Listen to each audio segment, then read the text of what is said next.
এই মালিক, আমাকে তোমার বাড়ির পাশে জঙ্গল থেকে তুলে এনেছো কেন? আমাকে খেলে তো তোমার গলা কামড়াবে। হে হে মালিক, তুমি আমাকে যতই দাও আমার গায়ে পানি লাগে না। মালিক, তুমি আমাকে কাটো, আমি হলাম জঙ্গলি কুচা, আমাকে যখন খাবে তখন তোমাকে গলা কামড়াবে।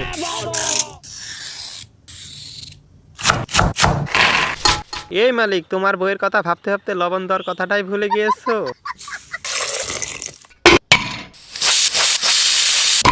আরে মালিক, এটা কোনো কচুর তরকারি কালার হলো? দেখে তো মনে হচ্ছে ডাস্টবিনে পড়ে আছে।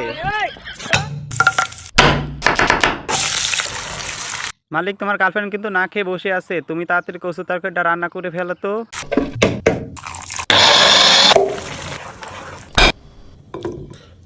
মালিক, এখন তুমি আর তোমার গার্লফ্রেন্ড মিলে খেয়ে দেখো তো কেমন হয়েছে। আর হ্যাঁ বন্ধুরা, এমন মজার মজার ভিডিও পেতে লাইক সাবস্ক্রাইব করে দিও কিন্তু।